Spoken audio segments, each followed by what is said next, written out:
bem-vindo a mais um episódio do podcast Líder AAA. Eu sou Caroline Marcon, consultora organizacional, coach executiva e autora do livro O Poder dos Times AAA. E o meu convidado de hoje é Renato Alves.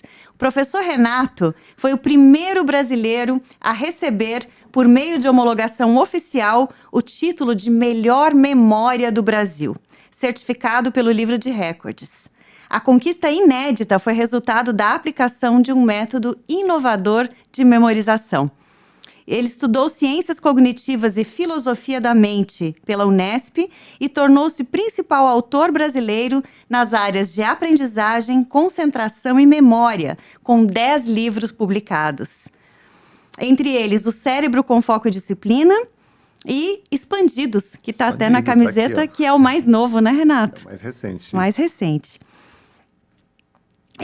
Tem outros aqui, tem vários, né? Os 10 hábitos da memorização, faça seu cérebro trabalhar por você e não pergunte se ele estudou. É isso? Não pergunte se ele estudou? Não pergunte se ele estudou, exatamente. Vamos falar mais sobre isso. Que juntos já conquistaram mais de 1 milhão de leitores. Em 2004, Renato fundou a Memory Academy, que hoje é a maior escola online de memorização do mundo. Já impactou mais de 3 milhões de memórias, levando milhares de estudantes ao topo da lista de aprovados em concursos públicos e vestibulares.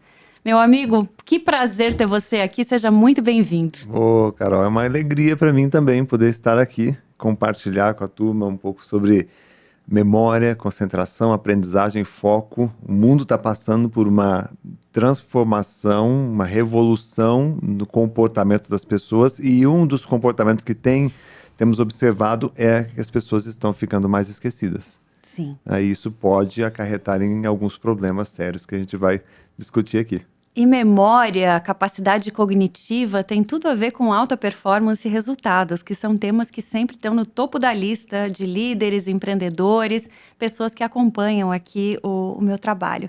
Eu queria que você explicasse, Renato, o que você aprendeu depois de 10 livros escritos e tantas metodologias aí desenvolvidas sobre essa correlação. Fala um pouquinho. Se a gente pegar esses 26 anos trabalhando com memória, se nós buscarmos lá no início, quando eu comecei a trabalhar, não existia, por exemplo, o celular, a memória artificial, né?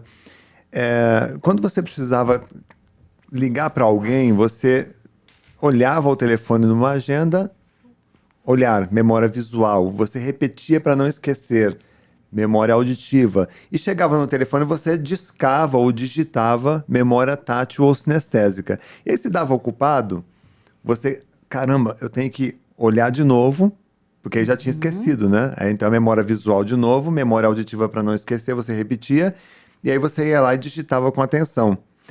Você ligava para a pessoa, ok. 1 hora depois, você tinha que ligar novamente, você já lembrava um pedaço do número. Mas aí você olhar, ouvir e sentir, né? Você ia ligar mais tarde, já lembrava o número inteiro. E cada vez que você ia ligar para essa pessoa, você primeiro pesquisava a tua memória, depois você, se faltasse um dígito ou outro, você ia lá e olhava na lista. E a gente tinha que digitar mesmo, né? Isso, exatamente. Então você usava 3 processos cognitivos para ligar para uma pessoa. E isso ia criando em você uma espécie de lista telefônica na tua cabeça. Renato, mas não é importante memorizar números de telefone. Ok, não é importante, só que olha o exercício que você fazia. Exato. Nesse processo todo. Então, o que está mudando aí? As pessoas estão usando menos a memória.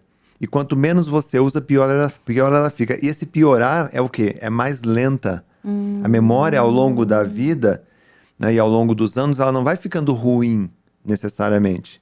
Tanto que você vê pessoas idosas com longevidade e com uma lucidez incrível. Sim. A memória vai ficando lenta por falta de estímulo. Então, nós temos que pensar nas nossas escolhas. Eu estou deixando a memória artificial dominar um espaço que deveria ser da memória natural. E o que vai acontecer com a nossa memória natural? É mais ou menos como você tirar a memória de um computador. Se eu pego o computador e tiro a memória, ele não serve para nada, pode jogar fora. Então, quando você coloca a tua vida numa memória artificial, a memória artificial cai, quebra, rouba, perde, pifa, derrete, enfim, pode acontecer tudo. E o que tem ali dentro dela vai junto. Ou seja, você se torna vítima, né, ou dependente de um sistema de memórias artificiais. Exatamente. Como isso impacta, falando, né, de liderança, o nosso processo de tomada de decisão? De uma forma mais ampla, Renato, como é que você relaciona isso? É legal essa pergunta. O que é mais importante, a memória ou a inteligência? Né? Se você analisar o que é a inteligência é a capacidade que nós temos de fazer escolhas. Só que as escolhas que nós fazemos é o quê? Baseado em dados, em informações. E onde é que estão essas informações? Na nossa memória. Então, então o que a gente pode responder? A memória, ela é mais importante do que a própria inteligência, porque sem a memória, a inteligência não se manifesta, o raciocínio não se manifesta, a criatividade não se manifesta. Então, a memória é o parque de diversões da inteligência. Caramba, então, quando você tem uma memória bem abastecida, então um líder, ele tem que ficar o tempo todo focado em alimentar a sua memória, abastecer esse seu receptáculo com conhecimentos úteis para a gestão da empresa dele. Para quê? No momento que ele precisa tomar uma decisão, que é a inteligência, capacidade de fazer escolhas, ele vai saber avaliar bem, ponderar bem, escolher bem os dados para poder tomar a melhor decisão. Então, a memória, ela é o que sustenta todo o processo, na verdade. É interessante, né? Porque hoje a gente tem uma quantidade enorme de informações, mas a gente está meio que terceirizando o processo decisório para a inteligência artificial e cada vez com menos, talvez, capacidade de conectar os pontos e de gerar esse processo mais criativo, né? Por si. Exato. Quando você adota a calculadora para te ajudar nos processos, você está terceirizando sua função lógico-matemática. Sei bem disso. Você nunca vai esquecer como fazer uma operação de multiplicação, adição, divisão, subtração. Você não esquece como se faz. Porém, por não fazer, ela fica mais lenta. Sim. Quando você adota uma memória artificial, seja um papel e caneta, um gravador, fotografar a aula, os slides, você está terceirizando a tua memória. Função matemática é memória. Quando você usa a inteligência artificial, você está terceirizando o pensamento, a criatividade, a tomada de decisão. Num primeiro momento, Carol, isso é extremamente confortável. Olha que conforto, né? Você pega ali uma inteligência artificial, pede para digitar um texto para você, pede para criar uma outra coisa. É confortável, mas a longo prazo vai acontecer o fenômeno que nós estamos vendo hoje, a preguiça mental. Quando você para de pensar, você deixa as pessoas pensarem por você.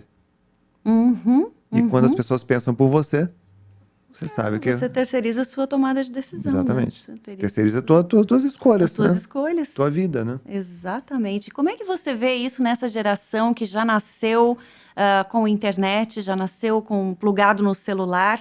Você percebe quando você olha para os teus alunos de gerações mais novas esse efeito já? Sim, os psicólogos tentaram avaliar, ou melhor, eles tentaram criar o perfil de uma criança que hoje fica o tempo todo ali com a tela, daqui a 30 anos. E eles não conseguiram traçar qual é a característica, a personalidade de uma criança que cresceu neste contexto. Só para você ver o quanto nós estamos caminhando para uma névoa, né? Algo muito nebuloso que a gente não sabe aonde vai parar isso daí. Eu sou programador de formação, então eu conheço o algoritmo por dentro.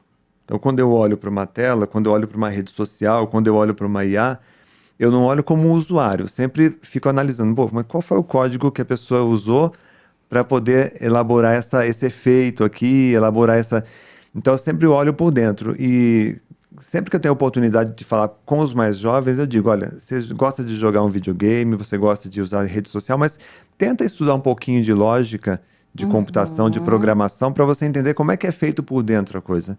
Né? Para que você não seja vítima. Né? Para que você não seja seduzido, que não tenha a química do teu cérebro né? Sendo estimulada. Sendo estimulada por algo que é uma linha de programação ali, né? Mas que te coloca numa posição de cobaia. Te coloca numa posição ali de laboratório de pesquisa de grandes empresas, big techs. Assim. E para quem não tem intimidade com computação, mas quer estimular a sua memória, quer dar aquela injeção ali de criatividade, o que você recomenda como exercícios simples que podem ser inseridos no nosso dia a dia? Ó, existem quatro melhores exercícios para a memória humana. Tá? O primeiro deles, que é a palavra cruzada. Você deve ter ouvido falar. A boa e velha palavra cruzada. Falar que a palavra cruzada faz bem para a memória, Sim. né? Agora, alguém já te explicou por quê? Não. Ó, vamos brincar de palavra cruzada aqui, tá? 6 letras. Vamos ver se você domina essa aqui. Nome do filhote do sapo. Girino. Girino. Aí eu pergunto para você, Carol, você pensou em girinos hoje? Não. Ontem, essa semana, esse mês, este ano você pensou em Não. girinos? Não. Então, o que aconteceu? Em 250 milissegundos, você desce nos porões da sua memória e acessa uma informação que estava ali Dormente. sem utilizar, sabe Deus há quanto tempo. Só que essa informação não só foi lembrada, ela saiu lá do porão da memória e foi colocada numa área operacional. De forma que, se mais tarde ou amanhã você estiver redigindo um texto e você precisar de um exemplo, uma metáfora, de repente a informação girino pode vir para você ilustrar o seu texto, tornar seu texto mais criativo. Sim, sim. Então a palavra cruzada, ela tem esse efeito de ir provocando, estimulando lembranças que estavam ali nos porões que você não vinha trazendo há muito tempo. Então eu recomendo, olha, faça a palavra cruzada, sim, não pega as mais difíceis. Né? Palavra cruzada não é passar raiva, ela é passar tempo, né? É até a marca da empresa. E aí você consegue, fazendo uma página todos os dias, mantendo a sua memória sempre ali atualizada. E a próxima seria a leitura. Só que a leitura concentrada. Não adianta você ficar com os olhos nas páginas e a cabeça nas nuvens. Você precisa ler de uma forma concentrada e lendo e visualizando aquilo que você está lendo. Quando você lê e visualiza simultaneamente, você está usando os 2 hemisférios no processo. E ao usar os 2 hemisférios, você tem um ganho em concentração e estímulo da memória. Então, você vai lembrar mais fácil do que você leu. O terceiro, melhor exercício para a memória humana, escrever. Escrever é criar textos, que é o que as pessoas estão deixando aí o chat GPT fazer. Né? Exato. Quando você senta para criar um texto, você está tirando informações lá da sua memória, dos porões da memória, para você elaborar. E isso torna a tua memória muito rápida, muito ágil. Quem escreve tem uma memória muito ágil. Não é que você tem que ser um escritor, mas criar textos autorais mesmo. Olha, eu vou criar um texto aqui, porque isso torna a tua memória... E aí você pega um exemplo, Academia de Letras. Né? As pessoas têm uma idade avançada, são lúcidas, mas o que elas fazem o tempo todo? Ler e escrever, o tempo todo, ler e escrever. E o quarto seria o exercício de memorização. As técnicas de memorização, elas são úteis porque você tem um treinamento cognitivo focado no desempenho da memória. Então você vai conhecer alguém, você memoriza o nome, ao invés de ficar desesperado. Meu Deus, qual é o nome dessa pessoa que eu acabei de conhecer que eu não lembro? Você repete o nome, né? associa com alguma coisa. Você pode associar o nome com alguém, repetir o nome, criar uma técnica para você fixar, visualizar no rosto da pessoa uma estratégia que faça você lembrar do nome. Né? A técnica de memorização ela pode ser aplicada nos estudos, no trabalho, na gestão. Em qualquer ambiente você consegue ter uma memória muito mais forte e confiável. Quais são as principais? Eu falei de associação, Fala um pouquinho, como é que as pessoas podem utilizar isso? Todas as técnicas de memorização têm como raiz a associação. Associação. Tá? Por quê? Porque não existe nada que entre em seu cérebro que não passe por um processo de comparação. O que a gente chama de associação, na verdade, é comparação. Então, se eu mostro um copo como este daqui, você reconhece por quê? Em milésimos de segundos, você leva essa imagem para o teu córtex visual, leva isso para a memória, compara, opa, isso é um copo. Agora imagine que eu trago um objeto aqui totalmente desconhecido. Você olha para aquele objeto, vai para a tua memória, em 250 milissegundos você vasculha toda a memória e você diz assim, eu não conheço isso. Quer dizer, você associou. Qual é o pulo do gato aqui? Quando você conhece uma pessoa, pega o nome dessa pessoa, você olha para a tua memória e presta atenção nesse processo acontecendo porque ele acontece obrigatoriamente, né? Você acaba, e você tem consciência desse processo acontecendo, você memoriza esse nome com mais facilidade, né? Agora, se eu conheço você com a cabeça preocupada com alguma outra coisa, o teu nome ele vai entrar por aqui, vai sair por ali, e a pessoa vai ficar com aquele constrangimento, né? Meu Deus, qual é o nome dela? Ela falou o nome, mas eu não consigo lembrar. Não consigo lembrar. Ou seja, a primeira coisa é estar presente, né, Renato? Estar presente. Estado de presença. Você, se é conhecendo alguém, você repetir o nome da pessoa. Se é um nome conhecido, nossa, Carol, nossa, que interessante. É o nome de uma grande amiga também, chamada Carol. Sabe?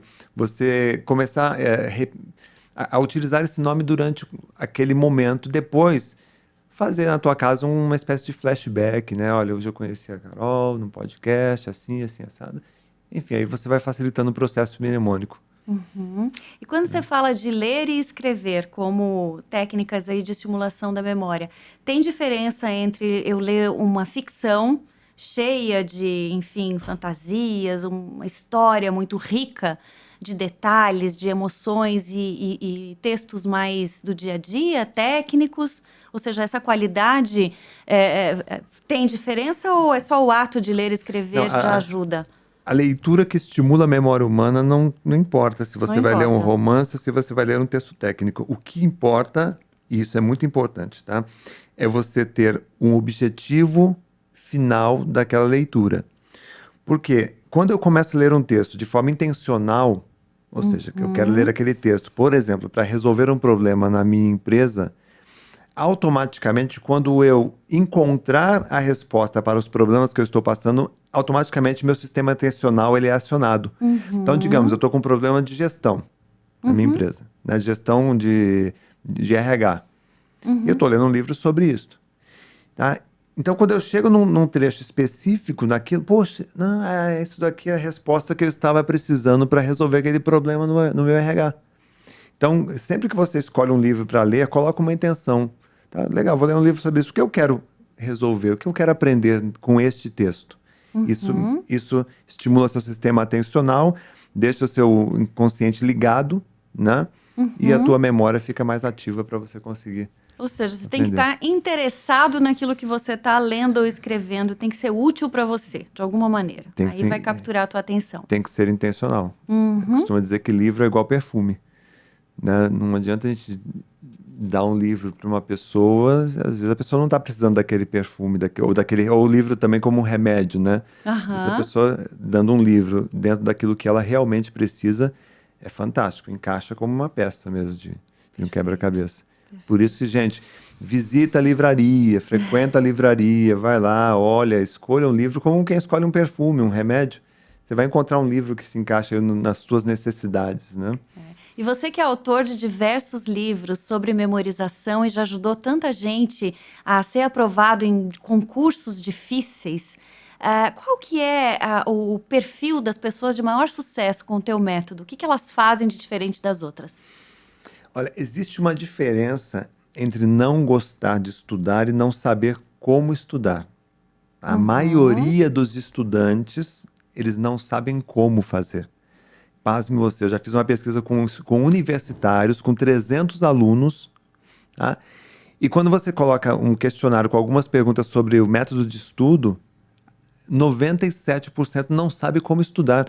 Sequer sabe responder a primeira pergunta. Você sabe estudar? Porque as pessoas acham que estudar é ficar lendo e relendo, repetindo. E o que é saber estudar, Renato? E, na verdade, é você ter um olhar de pesquisador, de curioso, uma pessoa curiosa, tá? Quando você fala assim, eu vou estudar um conteúdo, você tem que passar por 5 etapas. A primeira é a antecipação. O que é antecipar? Bom, eu vou estudar estatística amanhã, então, na sala de aula. Então, antes de ir para a sala de aula, eu vou dar uma olhadinha, uma pré-leitura do conteúdo que será dado em sala de aula, mesmo que eu não entenda. Essa antecipação prepara os solos da memória que irão receber as sementes. Como arar e gradear o solo. Aí você vai para a sala de aula, fazer o quê? Assistir a aula. O professor, ele vai funcionar como um facilitador. Então, aquilo que você leu, o professor ele vai trabalhar um pouco mais, vai te dar alguns exemplos, vai contextualizar e vai facilitar o seu entendimento. E você, como um estudante inteligente, você vai direcionar as perguntas para o professor. Né? Certo. Aí vem uma terceira etapa, que é estudar. Agora é hora de estudar. Até aqui você leu e você assistiu a aula. Agora você vai pegar tudo isso e você vai mergulhar no texto, no conteúdo. E vai estudar para valer, sozinho. Estudo é uma jornada solitária. Né? Depois que você estudou, você vai memorizar. É aqui que a maioria não Não sabe. tem técnica. Não tem né? técnica. Né? É isso. Então, eles vão pegar uma técnica de memorização aplicada aos estudos. E aí eu tenho o estudo memorização, que é um dos meus cursos principais. Que aí você vai aplicar uma técnica de memorização e grudar aquele conteúdo na tua memória com o Super Bonder. Para lembrar na hora da prova e lembrar depois. Né? E aí, finalmente, você vai revisar. Porque nem tudo na memória é perpétuo.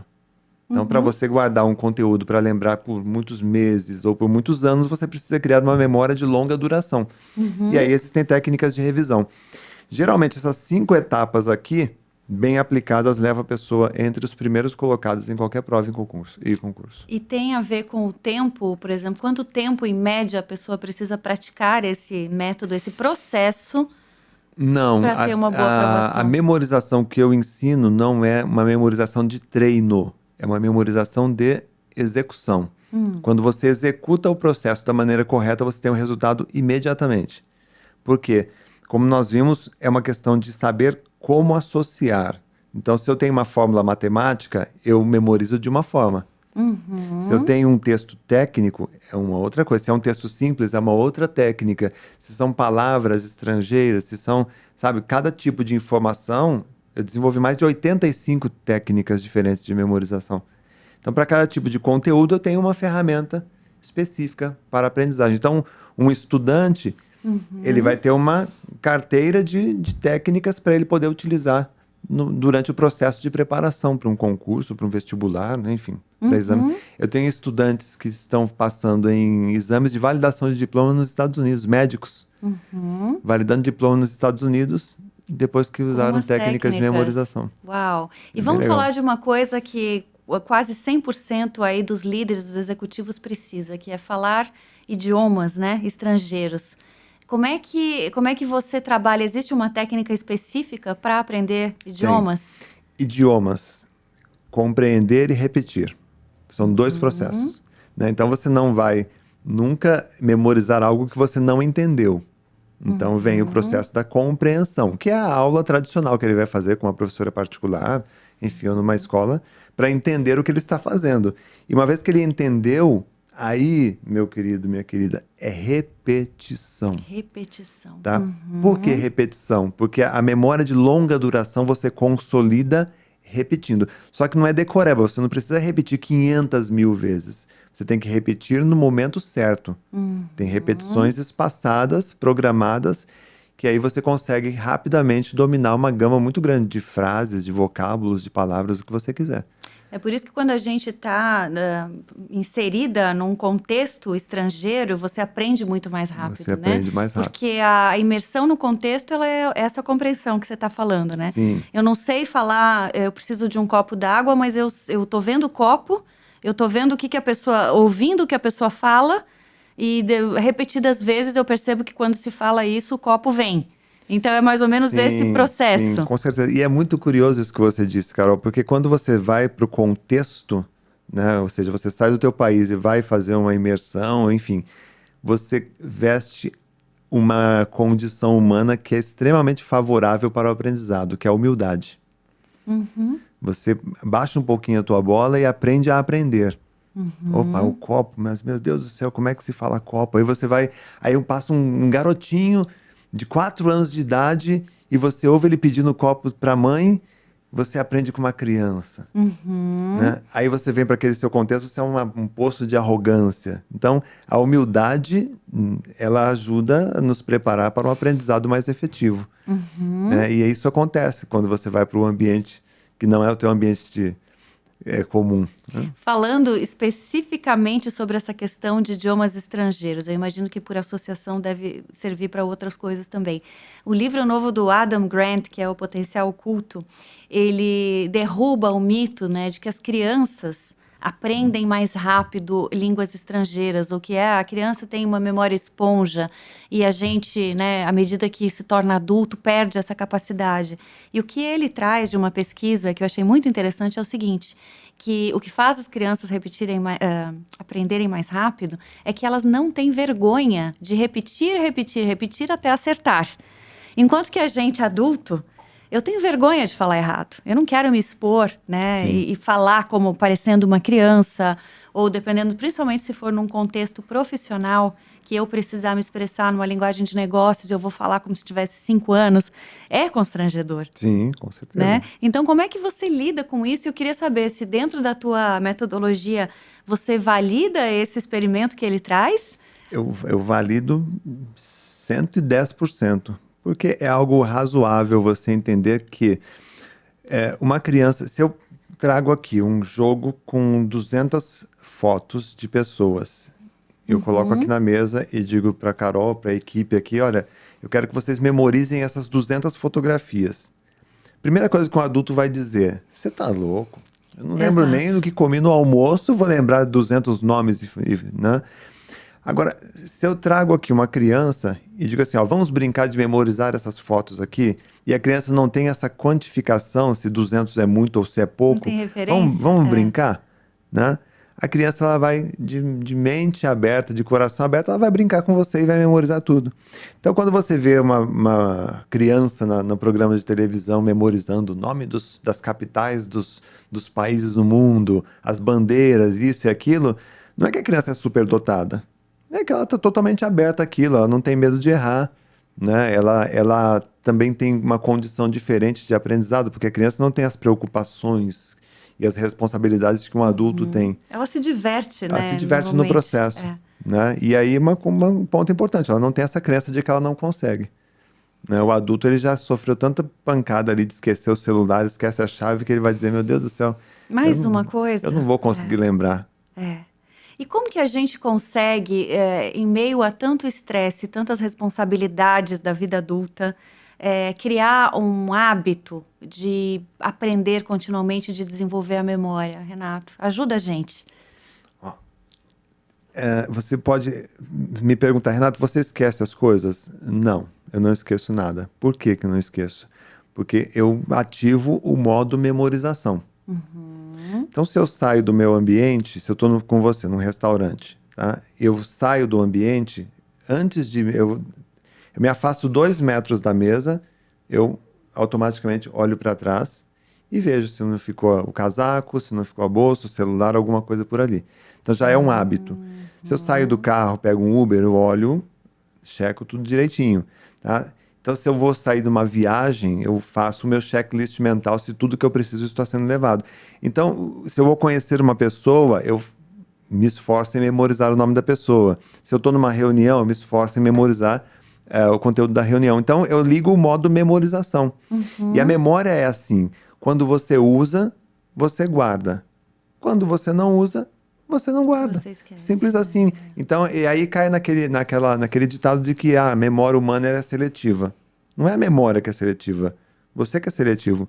Então, se você não dá importância para a aula que você está assistindo, para o livro que você está lendo, se você faz alguma coisa aqui com a cabeça nas nuvens, fatalmente você não vai conseguir lembrar. E o pior de não conseguir lembrar é ter que fazer 2 vezes o mesmo serviço. É um retrabalho. Sim. E como é que um líder ou um profissional que tem uma memória acurada, aguçada, como é que você vê isso retornando em termos de vantagem? Pegando os cases que você tem, as pessoas que você acompanha, o que essa memória proporciona realmente no dia a dia em termos de resultado? Eu vou trazer isso de uma forma assim mais usando o livro como exemplo, tá? Quem lê bem, fala bem. Quem fala bem, escreve bem. Quem fala bem, escreve bem, tem uma melhor articulação de ideias. Quem articula melhor as ideias chama a atenção nas rodas de conversa. Quem chama a atenção acaba sendo alçado ao cargo de liderança, né? Ou pelo menos a posição de liderança. Putz, perfeita decupagem. Quem lidera consegue mais colaboração. Quem colabora ganha mais dinheiro, né? Simples assim. E aí, onde é que a memória entra no processo? Em todas as etapas. Né? Então, a memória, ela é esse receptáculo aí, né? Esse depositório onde você vai guardar esse conhecimento, seja de um livro, de um podcast, de uma aula que você assiste, das experiências do seu dia a dia. Então, é legal você sentar numa roda de conversa e você ouvir uma pessoa que conta fatos, histórias, cita datas, né? É legal, você acaba respeitando. Pô, esse cara tem uma boa memória, viu? Interessante, deixa eu ouvir mais sobre isso. Então, um líder, ele tem que ter uma Torna boa as memória, pessoas né? mais interessantes mesmo, né? Com Torna. repertório, com riqueza Exatamente. de detalhes. Exatamente. Olha só, se você quiser se tornar mais interessante, Invista. trabalhe a sua memória. Sua memória, exatamente. E como é que como funciona a Memory Academy? Normalmente se tem, assim, cursos que você vai progredindo de um para o Sim, outro, existe uma trilha. A Memory Academy é a minha paixão, né? A gente tem ali treinamentos online, né? E isso eu defendo, assim, hoje, essa coisa do online que você consegue estudar sem sair de casa, né? Então, nós temos desde o Memo Kids, que é para crianças de 7 a 14 anos que estão estudando, mas não conseguem reter a matéria que elas estudam. Isso acaba, muitas vezes, frustrando a criança e até criando uma resistência ao estudo. Porque ela não está vendo o resultado. Ela não estuda, lê e não consegue lembrar de nada. A criança se frustra também. Sim. Né? Depois dos 14 anos, ela vai para o estudo memorização. O estudo memorização, ele é um curso para estudantes. Desde o estudante do colegial, da graduação, da pós-graduação, do mestrado, do exame, do vestibular ou do concurso público. Então, ele sai com essa bagagem, essas 5 etapas para você colocar seu nome entre os aprovados. Depois tem o Memória Blindada, que é o curso para pessoas que estão sofrendo com os esquecimentos. Isso tem acontecido muito pós-Covid. Sim. As pessoas estão esquecendo muito as coisas, então tem que ser trabalhado de uma forma natural, viu, Carol? Isso que é legal. Sem tomar remédios, essas cápsulas de origem duvidosa, que promete que você vai ter foco e memória, e você está tomando ali, sei lá, maca peruana, ou qualquer substância que pode até prejudicar a tua saúde.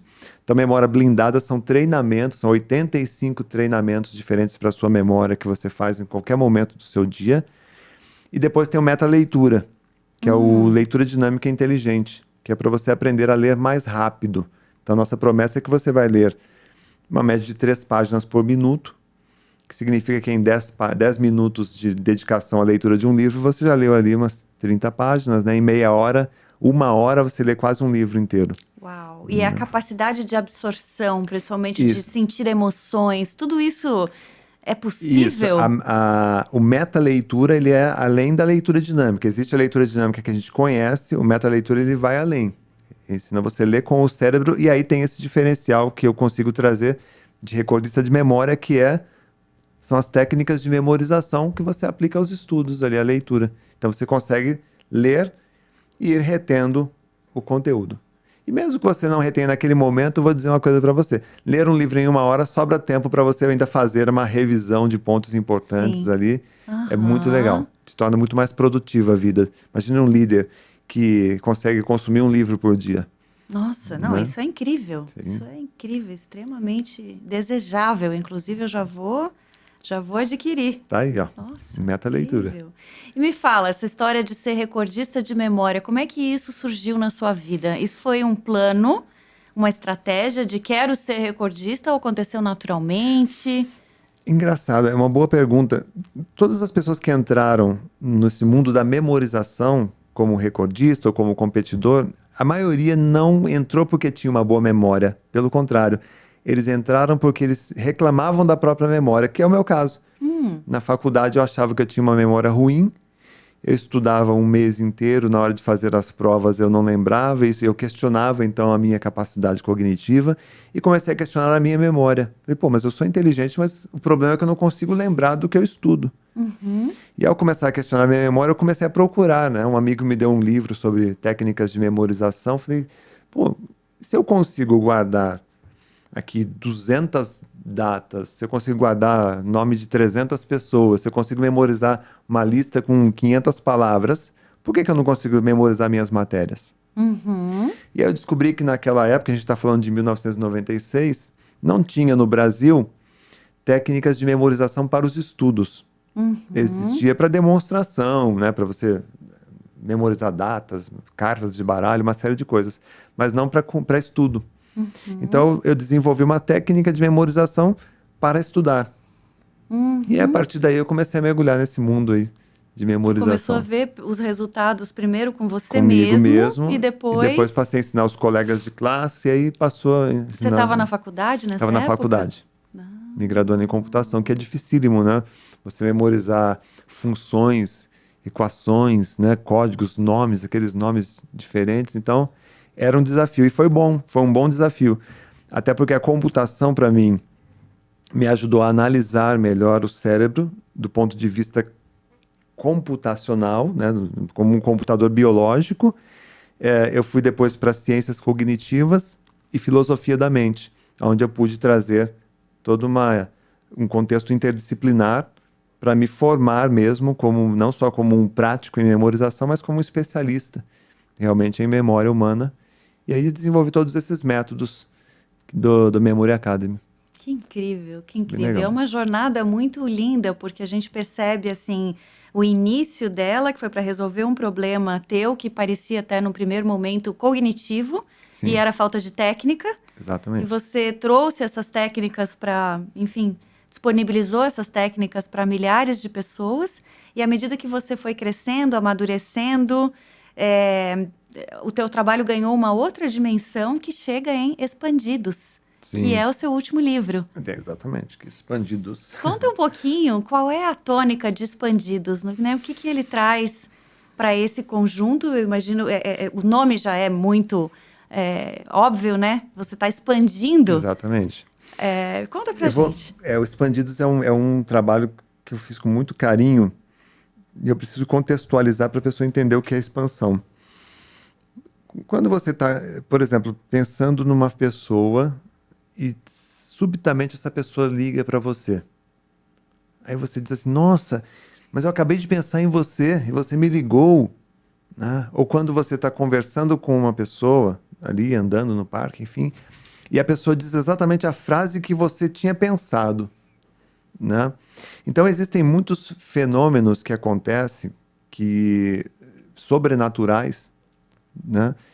Que demonstram e que comprovam, inclusive para o próprio médico, que acontece com o próprio cientista isso, né? Que existe algo mais do que simplesmente a carne e a matéria. Existe uma consciência que pode nos conectar, que hoje a ciência, até a física, consegue chamar isso de campo neutro, né? Que são num nível subatômico que abaixo do átomo ainda, né? O que existe entre nós não é um espaço vazio. Existem átomos subatômicos que nos conectam de alguma forma. E o nosso pensamento vibra e esse pensamento, essa vibração vai vibrando até chegar na outra pessoa em qualquer lugar que ela esteja no planeta ou até no universo. A gente não tem a experiência do universo, mas seria todo o universo interconectado dessa forma. Física quântica, né? Física que quântica. Explica isso. Exatamente. E o Expandidos, então, ele vai trazer essas experiências demonstrando que quando você faz alguns exercícios específicos para expandir a tua consciência, você consegue se conectar com o eu superior. Esse eu superior, muitas pessoas chamam de eu superior, chamam de inteligência universal, inteligência cósmica, chamam de Deus, mas o fato é que você se conecta com uma fonte de inteligência ilimitada e que você consegue acessar cura física, cura emocional, você consegue manifestar coisas que você deseja, que você sonha. Então, a expansão da consciência, ela é um fato, ela existe e é treinável. Então, no livro Expandidos, eu trago 8 rituais rituais antigos, de um contexto histórico, mas trazidos para um contexto que nós vivemos hoje, que você pode utilizar no seu dia a dia para expandir tua mente e acessar esse nível de consciência que te ajuda a promover verdadeiros milagres nas nossas vidas. Que incrível, Renato. Que incrível. É um livro bem legal. Não, o pessoal tem sido bem, já chegou na segunda edição e o pessoal está elogiando bastante. Excelente. Fica então a dica para quem quiser tanto trabalhar a sua memória, expandir a sua capacidade aí criativa, produtiva, né? Gerenciamento de estresse, porque uma vez que você vai estar mais produtivo, vai se frustrar menos, vai Exato. priorizar melhor. E se você já está num nível de consciência ampliado, lê o Expandidos, porque o Expandidos chega para mim mais como um convite. Eu acho que tem um momento, né? Onde a pessoa está mais preparada também para entender o que está ali, né? Tem muitas pessoas que dizem assim, olha, o Expandidos me encontrou, né? Eu estava ali na livraria, eu olhei, estava um monte de livro, mas aquele livro me chamou a atenção como se ele me chamasse mesmo, sabe, para ele. E é isso, é um encontro. A gente vai falar de um pouco sobre esoterismo, entra no campo da espiritualidade, mas sempre bem embasado, né? E é um livro que vai transformar muitas vidas, com certeza. Já está transformando. E te conhecendo um pouco, Renato, me parece que o Expandidos chegou para você também, te encontrou numa hora em que você está com um estilo de vida diferente, mais preparado para viver tudo isso, né? Porque é muito coerente com o estilo de vida que você tem hoje. Sim. Fala um pouquinho sobre isso. O que mudou em você, Renato, que possibilitou essa evolução até do teu conteúdo? Eu acho que, olhando, eu tenho um quê de visionário, tá? Eu olho muito para o futuro, tento fazer exercícios de simular o futuro, tenho uma certa facilidade nisso, tanto é que o metaverso, que se falou muito no ano passado, ano retrasado, o conceito de metaverso eu escrevi no meu livro Faça Seu Cérebro Trabalhar para Você, de 2011. Olha! Então tá lá o conceito de metaverso, né? 10 anos antes de acontecer. Então eu consigo fazer essa análise. E quando eu olho para o futuro hoje, no contexto da inteligência artificial, da tecnologia, tudo isso que a gente está vendo hoje, eu acho que restará 3 coisas para a humanidade no futuro breve: arte, filosofia e espiritualidade. Uma arte é a manifestação artística, você começar a trabalhar com coisas que realmente fazem sentido para você, né? Artisticamente, criando, produzindo coisas, não mais com aquela obrigação, porque quando você joga para a inteligência artificial criar um livro, ela vai criar um livro legal. Mas você pode criar um livro, um poema, uma poesia. Né? Então, essa manifestação artística.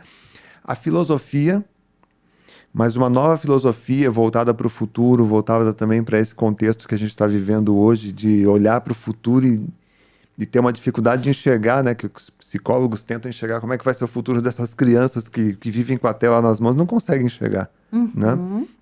Então, uma nova filosofia, uma nova escola de pensadores, né? E a espiritualidade. A espiritualidade é de você se encher de tudo isso, dessa vida maluca que a gente está, e você começar a voltar-se para dentro. E quando você volta para dentro, você começa a acessar esse mundo de expansão da consciência, que você começa a perceber fenômenos sobrenaturais acontecendo. E hoje eu tenho não tenho receio de falar isso abertamente. Tá? Se eu falasse há um tempo atrás, iam chamar de louco, mas acontece. Eu vou dar um exemplo. A minha esposa, ela tem uma sensibilidade muito grande, desde criança. E uma vez ela estava na cama dela dormindo à noite, ela tinha acho que 5 anos de idade, e no meio da noite ela acorda e vê no pé da cama, no pé da cama dela, o tio dela, no escuro ali. E ela começa a gritar. Aí acorda a mãe, acorda as irmãs, vem todo mundo, o que aconteceu? O tio estava aqui na minha cama aqui de pé, estava aqui, do meu lado. 15 minutos depois, toca o telefone, alguém avisando que o tio tinha morrido. Entendeu? Então, o que é isso? Então, esse algo a mais, que muitas pessoas que estão assistindo a gente já experimentou em algum momento, mas às vezes acaba ignorando, né? Então, eu acho que a humanidade vai começar a se voltar para isso. A ciência vai começar a investigar esses fenômenos, sabe? E se realmente isso acontecer, eu vou ficar muito feliz, porque existe um universo aí oculto ou paralelo que a gente acaba ignorando muitas vezes. Para ser descoberto, exatamente. Que incrível. Renato, muito obrigada. Eu me senti numa viagem aqui com você. Eu que agradeço. De explorar tantas coisas interessantes e tantas possibilidades. Espero que tenha sido muito útil para você também, que está nos acompanhando. Deixe o seu comentário, fale que tipo de insight você conseguiu gerar através dessa conversa. E obrigada pela sua audiência. Até o próximo episódio. Muito obrigada, Renato. Gratidão. Muito obrigado. Aprendi Obrigado muito a todos com você. Vocês. Valeu. Obrigada.